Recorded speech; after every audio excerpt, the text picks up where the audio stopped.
Miarsa sadaya masih kena sasarangan sang sisma bakek dina acara Dongeng Sunda.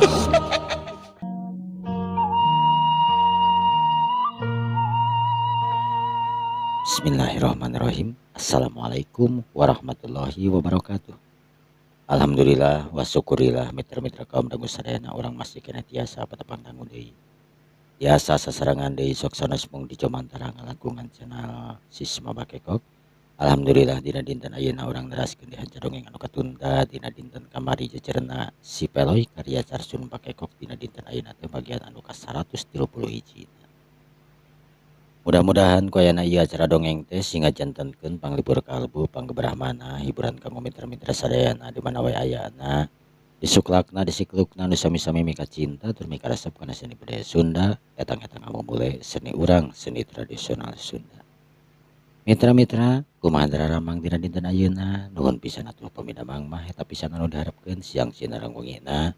Atuh kanuntun nuju teramang gelingging panas tiris mudah-mudahan we segala penyawat sing enggal-enggal diangkat di Allah Subhanahu wa taala tur didamangkeun di sabihara-biharinya. Kanggo urang sadayana mudah-mudahan urang sadayana sing aya dina ginanjar kawilujengan sing disehatkeun sareng lawasna, ditambihkeun rezekina, dipanjangkeun yuswana, digampilkeun dina sagala urusanana. Mitra-mitra supados teh nyangkolong tingkana waktu satunya mangga urang dilajengkeun wae ieu dongeng Sunda teh. Wilujeng ngandangukeun, wilujeng manco tina hapena sewang-sewangannya. Tapi seperti biasa. Teu acan ngadongeng urang soruput heula kopina.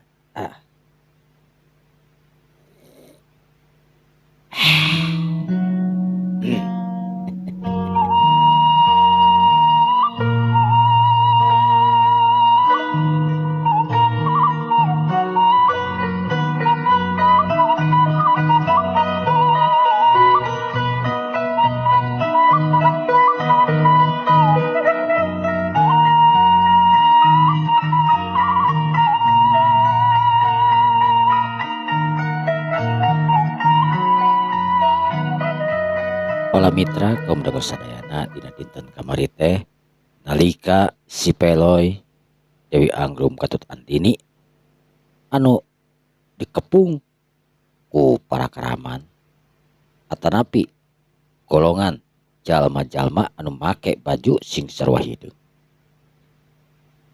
Dewi Anggrum jeung Andini harita taki-taki sabab musuh harita geus ngurilingan manehanana. Serengkeun Si Peloy senggeus nyintrek salah saurang jalma dina palbadampal sukuna. Harita pok ngomong. Naon make jeung kuluprak-leplak dina dina tahan euy. Hayo urang olahraga deui jeung uing. Cik Si Peloy harita. Eta jalma anu tadi disintrek tur ngudupung. Rasa sukuna asalinu. Hese pikeun digerakkeun. Salah saurangna harita sok maju ka hareup. Kurang ajar. Setan sia. Wani-wani ka aing. Rasakeun yo. Sebrut eta jalma harita narajang gunakeun pereupna anu pulester. Rek ngarah ngegedor kana dadana Si Peloy anu muka. Tapi Si Peloy harita henteu nyingkahan panarajang musuh. Gunakeun aji lembu sakilan Si Peloy ngantep serangan musuh. Jarak harita sajengkal. Bereup anu nyelebrung harita. Ujug-ujug hiup gedug jengkaang. Musuhna sapada harita ngajengkang ka tukang mundur aya kana tilu lengkahna. Bari leungeunna harita ngerepeng tur nyengir nan kanyeri anu tur linu.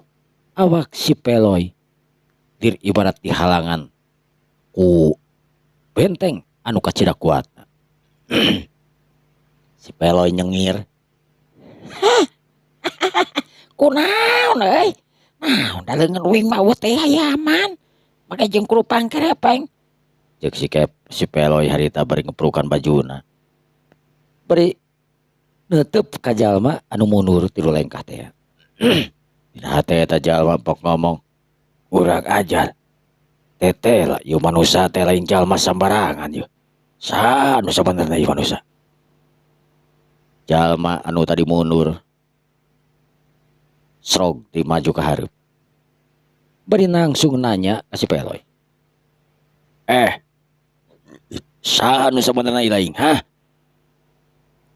Uing, teu kadenge tadi uing ngomongkeun. Tanyakeun kawaturan maneh tuh. Cek si Peloy harita bari nuduhkeun ka jalma anu ngudukung. Aing hayang ngadenge ti maneh. Saha si laing sebenarnya? Uing, Oh, uing sia. uing, Oh sia, saha ngaran sia? uing teh anu ngaran sapoh deui uing teh euy. Si Saro kitu. Bener sia ngomong teh. Apa deui uing teh? Setan sia. Jurelat eta jalma bakat ku geus pusing. Serepet. Ngalugas bedogna, terus diputerkeun di depan basirahna. Si Peloy harita tiba nyengir bari meletet. Ningali kalakuan eta jalma anu kapancing amarahna ku manehanana. Si Peloy sebenernya masok ngaheurian kitu supaya jalma-jalma teh bisa kapancing. Si Peloy siga aya nu teu boga rasa amek tur naon sanajan dikumaha-kumaha ge. Ngan anu jelas tumibana tina omongan manehanana eta ka jalma musuh-musuhna. Sok ngajadikeun musuhna teh amek anu luar biasa ngadenge omongan-omongan si Peloy anu sigah nyepelekeun tur lain sajabana. Aing nanya sakali deui sia. Saha sia nu sebenarna? Maneh hayang-hayang teuing euy ai ngadenge ngaran uing. Heug atuh ku uing ge dibejaan ngaran uing. Uing teh anu ngaran si Peloy. Barang harita eta jalma ngadenge ngaran si Peloy. Dak tumadak harita leungeunna. Nu keur nyekel bedog rada ngageter. Sabab manehna lain sakali dua kali ngadenge ngaran si Peloy. Malah cek guruna sorangan. Memang jalma nu ngaran si Peloy teh lain jalma bantrak-bantrakeun. Hiji jawara anu dina waktu harita can pernah rubuh di pakalangan. Loba para karaman anu ngarasa hariwang. Jalma jahat anu ngarasa sok sieun si Peloy datang. Sabab lamun geus si Peloy datang, tangtuna kagiatan manehanana nu jadi karaman, bangsat tukang maling, nu tangtuna bakal dikoyak ku si Peloy.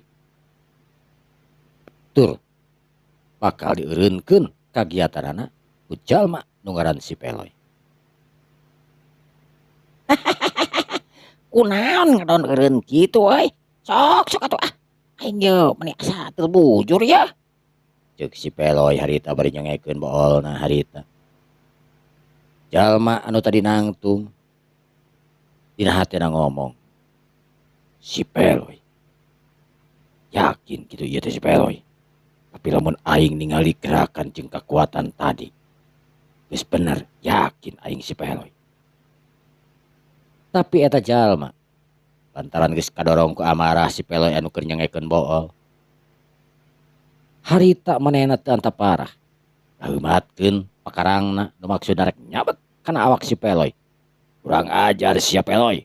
Ya modar. Ya. Jurelat cileung. Kuku. Harita bedog anu dicepengna harita diheumatkeun terus disabetkeun kana awak si Peloy. Ari si Peloy barang ningali datangna harita bedog sakolepat ngelit ka gigir harita teh. Leungit tina teutupan eta jalma. Atuh puguh we bedog anu ngahiuk teh ngeplos kur tiba ngakan angin. Kuku plos. Barangkali serangan jalma ngeplos. Terus eta jalma nangtung bari culang cileung ningali si Peloy ayana belah mana. Barang oge sadar harita si Peloy geus nepak kana pelawah tak-takna. Hei, uing di dieu ye. Ret. Eta jalma ngareret, si Peloy harita langsung nyabak gadona terus nyintir kana pelabah irungna. Yuk plak aduh. Galiung. Eta jalma ngagaliung ka tukang. Bari nyepengan irung anu rasa semplak. Kutat ku kakara disintir ku si Peloy ngagunakeun saeutik kakuatanana eta jalma geus mundur bebangkieungan ka tukang lantaran irungna nu karasa asa potong loba tulangna. Harita neuteuk parimuringis. Aduh, kurang ajar sia irung aing asa potong ya. Sakabeh jalma anu aya di dinya barang ningali kaayaan kawas kitu hatena rada ngarempot. Sabab tetela jalma anu tadi nyebut ngaku ngaran si Peloy teh bener-bener ngabogaan kemampuan anu luar biasa. Di sisi lain Dewi Andini dan maksud teh Dewi Angrum jeung Andini anu keragot harita tarung digempur bebeakan ku para jalma anu make baju sing sarua hideung. Bedog ting kurilap harita rek ngahangkan kana awak Andini jeung Dewi Angrum. Tapi orok kaya ieu wanoja anu duaan geus kageroh ku ilmu pangarti. Aji kasakten anu geus dipahanan ku guruna masing-masing. Dewi Andini jeung Dewi Angrum manehna teu ngarasa gimir.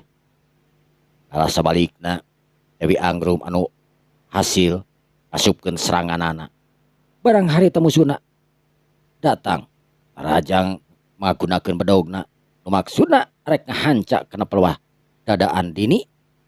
Andini harita luncat ka luhur. Curalit.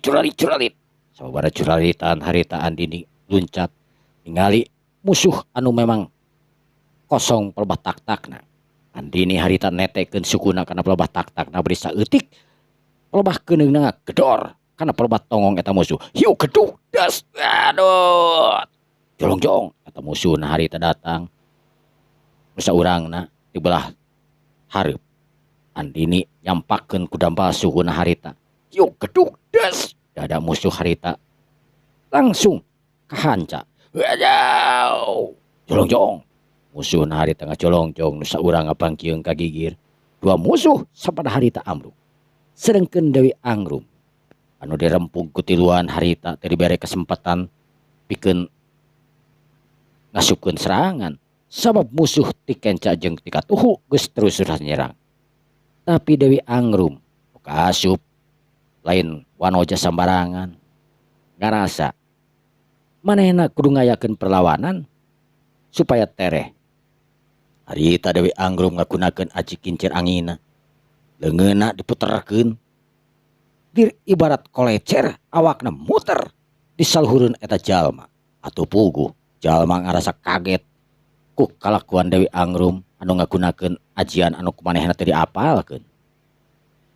Harita Dewi Angrum pas ningali musuhna keur barengong kitu palebah sukuna jeung leungeunna nyakar ka eta jalma tur ngabanting sukuna kana palebah tongong katut kakemplong eta musuh. Yuk gedug dek seret. Aduh. Curalit. Jalma anu tiluan harita ting curalit. Mundur ka tukang bari ting kalbrug kana taneuh lir ibarat nangka asak. Lantaran teu mampu nahan kasaimbangan awakna anu geus digempur kabeunangan ku Dewi Angrum anu ngagunakeun aji kincir angin tadi. Genepan geus katingali namru. Datang di sobara serangan di jalma anu masih keneh tadi nangtung. Dewi Angrum mung lila-lila. Harita ngagunakeun kakuatan anu memang geus disiapkeun. Barang harita musuhna datang, Dewi Angrum nyampakeun dampal leungeun anu ditempelkeun tina pelebah dada make tanaga kakuatan anu sapenuhna. Hiu gedug das. Perlo eta jalma langsung ongkek sabada harita katingali getih lalamaran kaluar tina pelebah sungutna. Kelepak eta jalma langsung ngalepek teu inget di bumi alam namru nangkuban tina taneuh. Dewi Angrum nulak cangkeng. Nya kitu di Andini neuteub ka jalma-jalma anu nyesa sabora urang deui. Broraah. Jalma anu nyesa kur aya 5an deui. Teu daekeun maju. Pandon culang cileung we ningali babaturanana anu keur ngepung ka si Peloy. Si Peloy harita teu mere kesempatan ka jalma anu eta.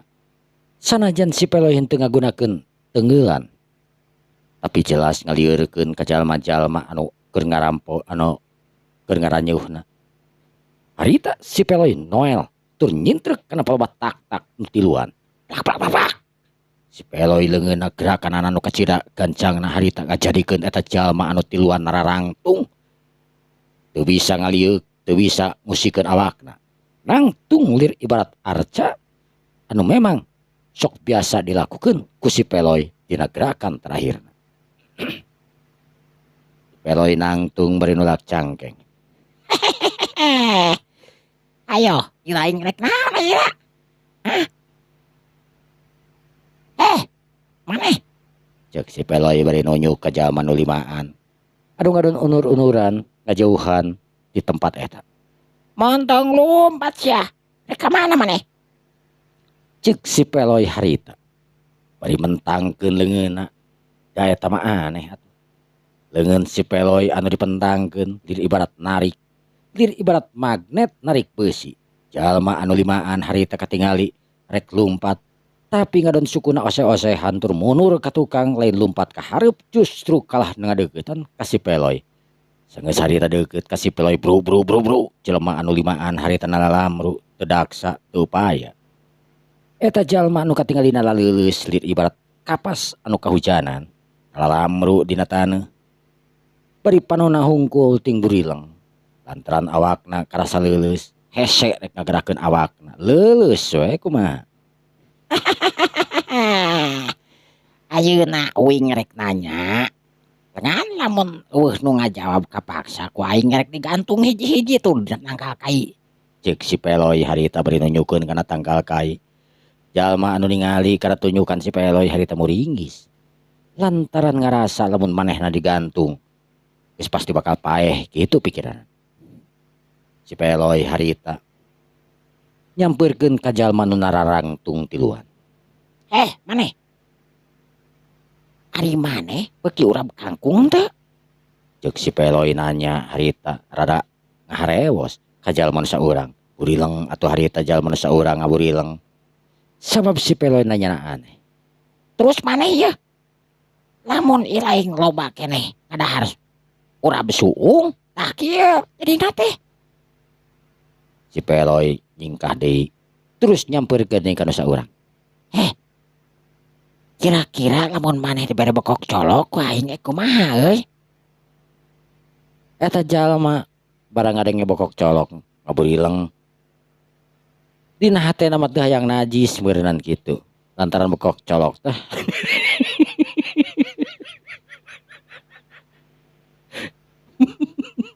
Goblok si Peloy mah. Aduh punten mimiar saya si Peloy ya jadi kena bokok colok ya. Eta jalma ngaburileng lantaran omongan-omongan si Peloy anu kadang sok hayang pikamekeun. Srog harita Dewi Anggrum nyampeurkeun ka si Peloy. Kang, tos tong lami-lami atuh Kang. Urang lalepkeun we tu kabalungan. Pake para buaya ge banginten daripada heurinan di alam dunya ge. Cek Dewi Anggrum harita beri neuteup ka si Peloy. Atuh, Andini. Ka dieu. Andini nyampeurkeun. Rangket eta jalma. Taralian kabeh. Terus urang gusur dibawa ka ditu tuh. Ka walungan nu tadi kaliwatan ku urang teh ya. Tadi dinya mah peasana loba buaya euy. Urang parabkeun we sabaraha hiji teh. Cek si Peloy harita ngitung ka jalma. Anu tetela aya 8 urang anu keur ngagoler jeung nu nangtung. Kasup anu Andini harita tiluan berarti jeung jumlahna kabehanana aya 16 urang anu memang ngagluk nu geus teu waralakaya. Nu kapiuhan jeung nu sajabana diitung ku si Peloy. Atuh puguh we. Jalma anu masih keneh bisa ngomong tapi leuleus nu ngagaloler tadi limaan. Harita ngomong ka si Peloy. Ampun Den, ampun ulah diparabkeun ka buaya Den. Aduh. Si Peloy ngaredet. Tapi sih nya euy diparabkeun ka buaya mah teu nanaon atuh. Daripada maneh ngaheurinan tur jahat kieu. Atoheun samala buaya ge meureun cikan. Cek si Peloy harita bari nyokot kana kumis eta jalma. Terus dijungjungkeun ka luhur atuh puguh we. jalma ngaburileng tur nyengir pan huntun anu koneng loba gadingan katingali ku si Peloy dina napasna we karame ku si Peloy itu barada bau. Si mana pasti meyeung ngahegak teh bau geuning putih kotok. Cek si Peloy harita bari ngeureunkeun deui. Terus nangtung ka Andini. Andini, tanya eta jalma. Aya naon Kang? Tanya. Daek teh diparabkeun ka buaya gitu. Si Andini harita mesem lantaran omongan si Peloy jadi hayang seuri tungtung nama tidak tina amak tadi ka jalma-jalma jadi hayang seuri teu kuat kadang omongan si Peloy. Naon kalah ka seuri kitu. Udah Kang mah meni. Cek Andini harita nyumputkeun imut anu ngagelenyuna lantaran teu kuat manehna nahan pisirieun. Harita si Peloy nyampeurkeun ka salah saurang jalma anu keur nangtung. Yah. Tapi uing rek mere kesempatan we ka maneh. Jeung rek tanya tak ka maneh. Nu bisa ngomong. Cek si Peloy harita bari deku. Terus nyengkatkeun gaduh eta jalma anu laleuleus teh. Saha maneh teh nu sabenerna jeung dititah saha maneh megat uing di dieu euy? Ampun Den. Kaula kuring abdi Sia maneh ditatahan sia. Kula-kula rek kuring-kuring abdi sia kasebelan teuing ga. cek si Peloy harita bari noyor kana tarang eta jalma. Abdi teh muridna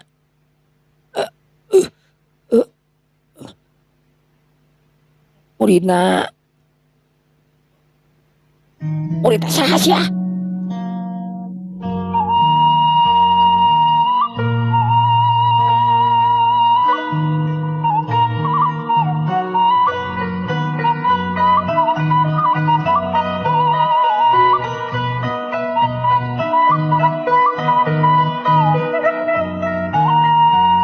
Jawab sia. Murid saha sia teh? Yang titahan saha deui?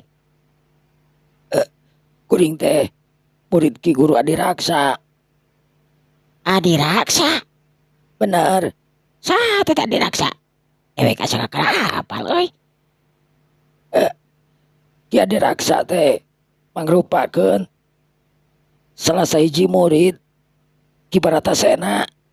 Oh, jadi lain kabeh di dieu teh ngepung uing teh. Murid-muridna Ki Adiraksa sedangkeun Ki Adiraksa muridna Ki Baratasena. Bener. Apa lain Ki Baratasena? Henteu. Ngan kuring mah apal teh ka guru kuring we. Nya eta Ki Adiraksa nu mangrupa muridna Ki Baratasena. Kaharti ku aing jatuh.